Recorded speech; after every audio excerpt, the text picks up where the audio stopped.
Para entender a ebulioscopia, gente, é basicamente o mesmo entendimento. A palavra ebúlio, esse radical, ele nos dá uma ideia de ebulir, ebulição, evaporar, certo? Então, a ebulioscopia ocorre quando existe o aumento da temperatura de ebulição de um líquido quando eu adiciono um soluto não volátil. Vamos analisar essa situação aqui, tá?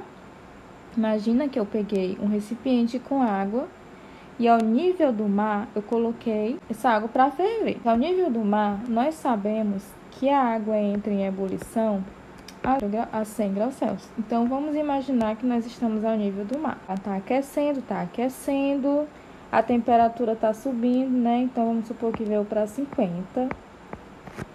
Aqui dentro já está começando a formar umas bolhazinhas, ó, umas bolhas já estão sendo formadas, prontinhas para sair. Elas já estão quase querendo sair. Por que elas não conseguem sair ainda, gente? Porque elas ainda não têm força suficiente. Elas só vão ter força suficiente para vencer essa barreira aqui, ó, da superfície do líquido quando chegar a 100, tá bom? Então, a temperatura está subindo para 70. As moléculas estão cada vez formando as bolhas de ar. Quando ao nível do mar chega na temperatura de 100 graus Celsius, olha só, as bolhas de ar, elas vão vencer essa barreira aqui da superfície e elas vão começar a sair. Então, o vapor de água está saindo direto, tá bom? Está evaporando. Aí, vai acontecer, né? Chegou a hora de colocar o açúcar. Então, a gente tem aqui, ó, várias bolhas saindo e a gente sabe que aqui tá borbulhando, né? Quando começa a ferver, borbulha. E quando eu adiciono, gente, esse soluto não volátil, que é o açúcar, a gente percebe que o borbulhamento vai cessar. Ó, o borbulhamento começa a cessar, para de borbulhar e também para de evaporar. Então, a gente observa que agora poucas moléculas estão evaporando. E agora, gente, o que a minha solução vai ter que fazer para que ela volte a ebulir novamente, para que esse líquido volte a evaporar?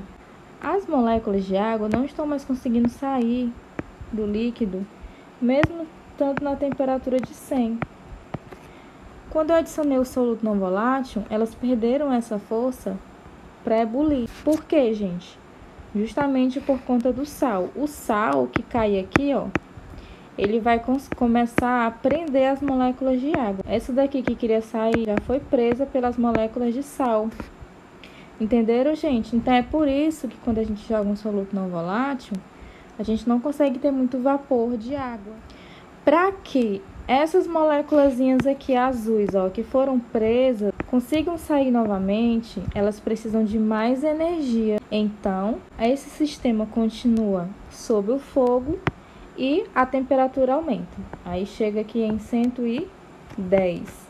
Quando a temperatura chega a 110, essas moléculas azuis agora vão ter força para vencer aqui o soluto e agora elas vão conseguir sair, ó. Então, ó, conseguiu sair. Então, volta a borbulhar novamente e começa a evaporar normalmente. Mas para isso foi necessário acontecer o que, gente? Aumentar a temperatura. Então, qual foi a modificação sofrida aqui? Foi o aumento da temperatura. Então, a gente chama, né, essa propriedade ebulioscopia. Quando eu adiciono um soluto não volátil na minha solução, e aí será necessário um aumento de temperatura para que o meu líquido volte a ebulir novamente. Nesse experimento será mostrado o efeito da ebulioscopia na água após a adição de um solvente não volátil. Primeiramente, foi colocado água pura para ferver. Então, inicialmente, observa-se que a temperatura está em 86 graus Celsius. Nós sabemos que a água ela entra em ebulição ao nível do mar em 100 graus Celsius. Então, vamos esperar aí para ver em que temperatura a água começa a ebulir.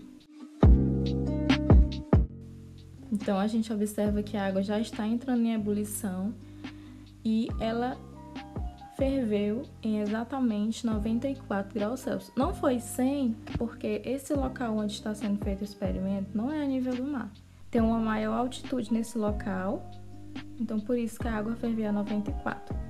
Entretanto, a ideia é observar que, quando adicionar um soluto não volátil, a água vai ferver em uma temperatura maior. Então, vejam aí que a temperatura de ebulição da água pura foi 94 graus Celsius. Agora, vamos analisar qual vai ser a temperatura de ebulição quando adicionar o soluto não volátil.